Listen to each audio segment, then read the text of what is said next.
Dear friends, நான் உங்கள் Sathya from SS Academy Kovai and SS sports India. நேத்திக்கு India versus New Zealand first T20 நாக்பூரில் நடந்தது. இந்தியா ரொம்ப அபாரமாக இந்த மேட்சை வின் பண்ணிட்டாங்க.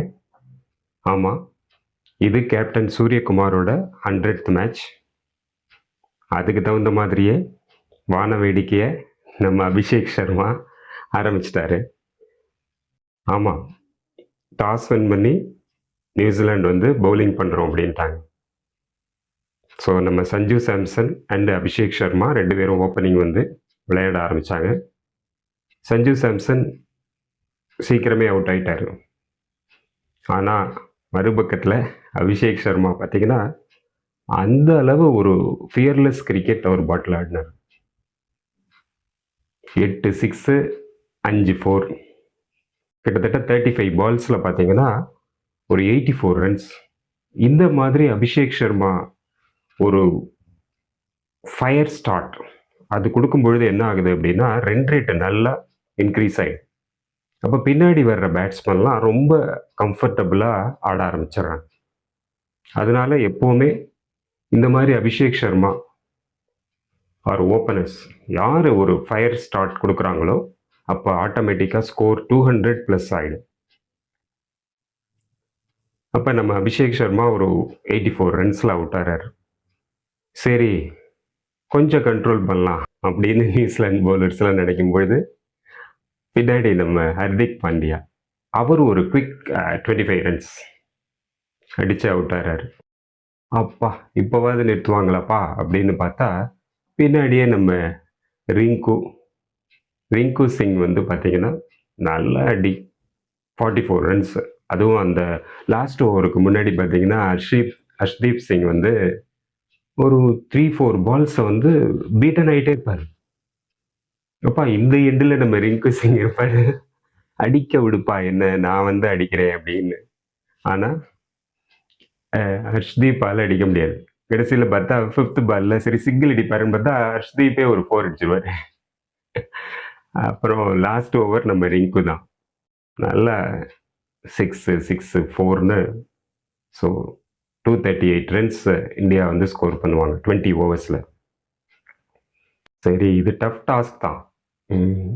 ஸோ நம்ம சைடில் பும்ரா, ஹர்ஷ்தீப் சிங், அதே மாதிரி ஹர்திக் பாண்டியா, ஷுவல் மாயாவி, வருண் சக்கரவர்த்தி, இத்தனை பேர் இருக்காங்க, அக்ஷர் பட்டேல் வேற. ஸோ அதனால் தெரியும் நியூசிலாண்டுக்கும் ஆரம்பத்துலேருந்தே அடிக்கணும்னு.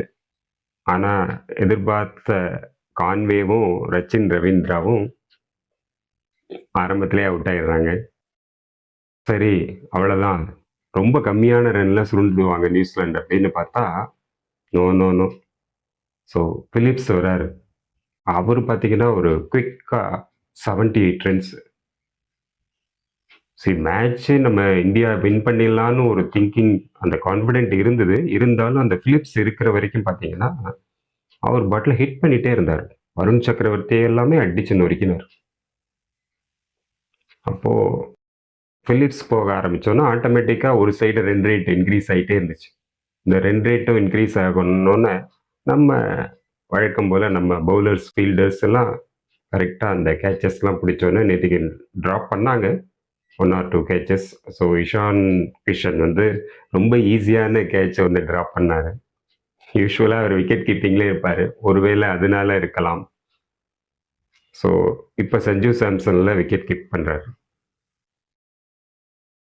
நல்ல மேட்சாக இருந்தது நேற்றுக்கு.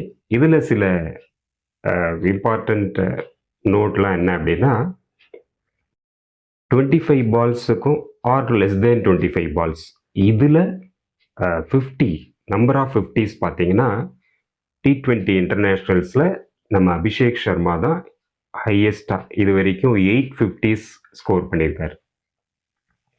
இதுக்கப்புறம் பார்த்தீங்கன்னா சூரியகுமார் யாதவ் இவங்கெல்லாம் 7 50s ஸ்கோர் பண்ணியிருக்காங்க. இது ஒரு பெரிய அச்சீவ்மெண்ட் அபிஷேக் சர்மாவுக்கு. அதே மாதிரி 5000 ரன்ஸ் கம்மியான பால்ஸில் டோட்டலாக இது வரைக்கும் அபிஷேக் சர்மா தான் ஸோ எடுத்திருக்காரு. அதுவும் நல்ல ஒரு அச்சீவ்மெண்ட். அபிஷேக் சர்மாவை நம்ம விஷ் பண்ணுவோம். சூரியகுமார் யாதவுக்கு 100th மேட்ச் வின் பண்ணிட்டாரு. அவர் 32-34 ரன்ஸ் ஸ்கோர் பண்ணார். இருந்தாலும் இன்னும் 50 ரன்ஸே இன்னும் அடிக்கலை. 1 இயருக்கு மேலே ஆச்சு. பார்க்கலாம் அப்கமிங் மேட்சஸ்லலாம் நம்ம இந்தியன் டீம் நல்ல ஆர்கனைஸ்டாக ஒரு ஆல்ரவுண்ட் பர்ஃபார்மன்ஸ் கொடுத்து கண்டிப்பாக வின் பண்ணுவாங்கன்னு நினைக்கிறோம். ஏன் அப்படின்னா, ஏன்னா ஃபேன்ஸோட எக்ஸ்பெக்டேஷன்ஸ் அதிகமாக இருக்குது. ஏன்னா இப்போ வேர்ல்டு கப் வந்து February 7th அப்போ T20 வேர்ல்டு கப் இந்தியாவில் தான் நடக்க இருக்கு. So wish you all the best for Indian team. see you soon. அடுத்த மேட்ச் ரிவ்யூவை பார்க்கலாம். ஸோ நாளைக்கு அடுத்த மேட்ச் இருக்குது, காண தவறாதீர்கள். தேங்க்யூ.